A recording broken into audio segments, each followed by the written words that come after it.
Hola, salam Jastok. Gue mau bikin preview aja. Udah lama kayak nggak bikin preview. Ada berapa, terutama Liga Inggris. Ya, yang lain Madrid ketemu Getafe, Levante, Barca nggak begitu itu ya, nggak begitu menarik harusnya menang. Di Italia juga klub-klub besarnya ketemu tim-tim menengah ke bawah. Gue nggak, ya kita nggak pernah tahu ada kejutan atau enggak, tapi sebenarnya gue nggak begitu lihat ada kejutan kecuali apa namanya, di papan atas apakah tim-tim Inter, AC Milan, Napoli apakah mereka bisa ya bermain di bawah tekanan, karena tekanan menjelang sampai akhir musim ini gede banget. Apakah mereka bisa perform? Minggu lalu Milan sudah kehilangan 2 poin. Apakah bisa di apa namanya, Inter bisa bangkit lagi karena Inter menang Juve. Juve juga harus menang biar nggak tertinggal lebih jauh untuk rank 4. Ya cukup sulit sih untuk dipantau, tapi kalau dibilang analisa kekuatan preview itu agak repot karena gue jarang nonton tim-tim menengah ke bawah itu. Kita mulai dari ya match ini sekarang ini jam setengah 4, jam 4, ntar gue postingnya jam 5. Jadi apa namanya, tanpa subtitle, nggak ada waktu untuk bikin subtitle. Kita ke MU. Kemarin Newcastle menang lawan Wolves. Jadi Wolves sebenarnya kalau Wolves menang bisa mendekati terus lah ke tempat di Conference League. Tapi Wolves kalah ya kayaknya bakal berada di papan tengah, nggak kemana-mana. Ntar Everton lawan MU. Nah, Everton ini kemarin kembali kalah lawan Burnley, sekarang kalah. Justru sekarang karena kalah lawan Burnley, selisihnya itu tipis banget di papan bawah. Burnley itu rank 18, 29 match, 24 poin. Everton 29 match, 25 poin. Asumsi next matchnya Burnley menang, Everton nggak usah kalah, seri aja udah berada di zona degradasi. Sementara Leeds yang sudah 2 match lebih banyak bermain 31, itu selisih 5 poin dengan Everton, 6 poin dengan Burnley. Dalam arti secara matematis kalau Burnley 2 match itu menang, poinnya sama-sama Leeds. Oke. Brentford pun juga masih belum aman, jadi ini masih seru semua. Tapi yang lebih seru lagi, MU. Nah, MU ini berada di rank 7 dengan 51 poin, sama dengan West Ham, tapi MU kurang 1 match. West Ham 31 match, MU 30 match.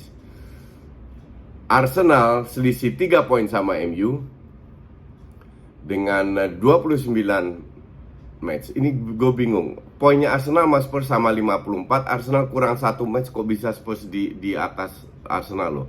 Hanya karena goal difference. Harusnya kan kekurangan 1 match itu lebih berpeluang untuk melewatin, bukan goal difference. Ini aneh juga Inggris ini.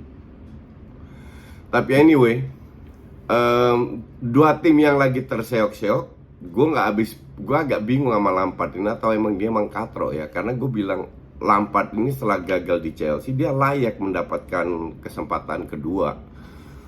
Dan kalau dibilang ya pemainnya kurang bagus, bukan pemain dia, itu bullshit juga.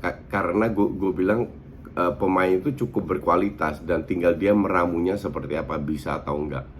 Kalau Lampard terdegradasi, for sure dipecat, itu pasti. Oke. Everton mencat Benitez sebenarnya itu udah kelamaan, karena mainnya juga nggak jelas. Nah, apakah Lampard bisa ngangkat Everton ntar malam ketemu MU? Nggak tahu. Nah, harusnya kalau gue bilang Lampard ini beradaptasi dengan gaya bermainnya MU. MU kalau ya kita kenal bermain dengan 4-2-3-1, Bruno Fernandes sebagai playmakernya. Gue nggak tahu sih apa namanya, Ronaldo main atau enggak. Kalau enggak, Bruno Fernandes sebagai strikernya, false nine, Pogba di belakangnya didukung sama Fred, McTominay. Fred lebih ke depan, box to box, McTominay lebih standar semua lah. Yang jadi masalah dengan MU ini kan bukan permainannya, bukan strateginya, tapi lebih ke performa pemainnya yang lagi drop abis-abisan. Gak ada yang tahu kenapa seperti itu. Dropnya berjemaah ya. Jadi bukan Maguire aja, bahkan De Gea yang awal-awal bagus banget kan, itu juga mulai turun. Ya apalagi bek kanannya digantilah Dalot lah, AWB lah, kiri Telles, Shaw, McTominay, Fred nggak pernah gue lihat main 90 menit bagus. Nggak usah berapa match, 90 menit aja nggak pernah. Mereka cuma punya momentum satu babak main bagus atau setengah jam atau bahkan 60 menit, habis itu drop. Apakah bisa melawan? Ya I don't know, harusnya sih MU kalau masih punya ambisi untuk main di Champions League atau European League lah, itu harus menang. Apakah bisa menang? Bisa, karena bukan pemainnya Everton. Moralnya Everton ini lagi turun. Tapi kalau sana Everton bisa menang lawan MU dengan sepak bola oportunis, dengan apa, itu akan mengangkat moralnya. Kalau gue bilang Everton mending bertahan, ngincar counter attack. Karena MU kesulitan. MU dikasih ruang aja kesulitan, apalagi lawan tim bertahan. Selalu kesulitan ketemu tim bertahan untuk cetak gol. Nah ini butuh keberuntungan juga ya. Kalau seandainya seri, untuk MU ini tetap percaya dirinya, itu yang penting. Sekarang ini kalau gue bilang masalah non teknis, masalah mental. Bisa nggak mereka nge-push terus, ngehajar terus bahwa mereka layak untuk berada di 4 besar. Seru sih, gue pasti nonton ini. Oke, kita lihat aja, kita nikmati aja. Terus jam 9 ada Arsenal Brighton. Nah, Arsenal kemarin diobok-obok sama Crystal Palace. Dan itu di weekend dimana MU seri, Arsenal kalah, Chelsea kalah. Apakah itu karena international break? Enggak juga, buktinya Liverpool sama City juga menang kok. Jadi untuk gue bukan alasan, tapi yang gue pengen lihat oleh apa yang dilakukan oleh Arteta. Brighton ini tim bermainnya ya, bukan pemainnya. Bermainnya itu keren loh. Tapi karena kualitasnya tidak terlalu mendukung, makanya mereka berada di papan tengah. Tapi Graham Potter ini menyulap Brighton menjadi tim yang cukup bagus. Nah, Arsenal ini kehilangan Thomas Partey, kehilangan Tierney. Sebenarnya kalau kehilangan 2 orang nggak ada masalah. Untuk Arsenal masalah, karena benchnya kayak tai. Ngerti nggak? Tavares diberi kesempatan main kayak gitu. Ya gue nggak tahu lagi apakah dia masih diberi kesempatan lagi atau enggak. Atau mainkan Bukayo Saka sebagai bek kiri, di mana dia sudah berpengalaman untuk bermain sebagai bek kiri. Depannya akan ada Martinelli. Di kanan akan ada Pepe. Oke. Kalau gue bilang, ya Lokonga bisa kasih kesempatan, tapi mending main dengan Saka 1 DM aja. Depannya Saka, si Emil Smith Rowe sama Odegaard. Mending main kayak begitu biar Saka nggak perlu maju-maju lah, sebagai buffer di depannya 2 center back. Ini yang menjadi yang gue selalu bilang, gue bukan pro Artetain. Untuk gue masih sama sekali belum terbukti. Karena dia kemarin kalah lawan Crystal Palace, pemain itu bapuk semua. Dan gue ngeliat dia tidak bisa memotivasi pemain. Dan dia pergantian pemainnya juga untuk gue agak aneh. Tapi harus dikatakan juga, satu tim itu ngedrop banget pas kalah lawan Crystal Palace. Layak kalah juga. Jadi semoga dengan match ini dia tahu apa yang dia lakukan. Bukan perubahan sistem ya, tapi penempatan pemain itu penting sekali. Itu yang sering Tuchel membuat kesalahan. Jam 9 juga Southampton lawan Chelsea. Nah ini Chelsea ini udah back to back kalah kan. Lihat bisa bangkit nggak? Southampton ini di kandang itu bukan tim yang gampang. Kita berandai-andai, kalau seandainya Chelsea kalah, 3 kali beruntun kalah, harus ke Madrid. Apakah itu bagus untuk moral pemain? I don't think so. Jadi untuk meningkatkan, Chelsea kalau bisa mendominasi, efektivitas tinggi, menang dengan banyak gol, baru percaya diri mereka menuju Madrid itu akan lebih tinggi. Cuman Tuchel is Tuchel. Mau main 4-2-3-1, main 3-4-3, tergantung pemain yang dia pasang. Dan dia menurut gue itu sering salah pasang. salah pasang pemain di posisi yang berbeda, karena squadnya pilihannya itu kan banyak banget Tuchel ini.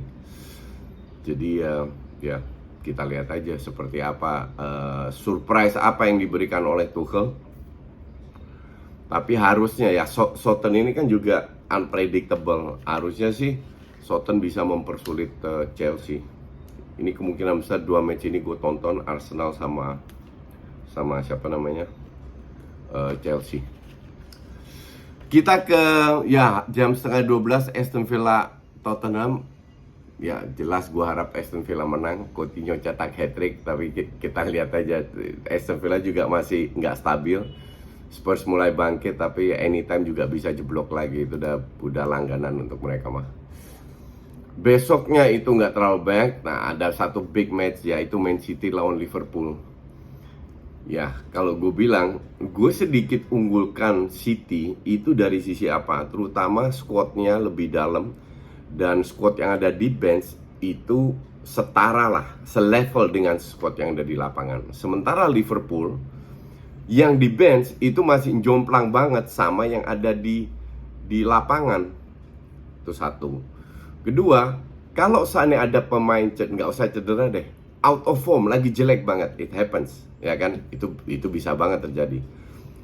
Liverpool kan cuma bisa ganti 3 pemain. Siapa yang diganti nggak tahu. Kita juga tahu bahwa Mane sama Salah setelah pulang dari AFCON itu nggak jelek mungkin, tapi ngedrop banget. Tidak seperti level yang mereka miliki. Tapi beruntung masih ada Jota sama Luis kan. Dan gue nggak tahu apakah dia pasang Konate atau Matip.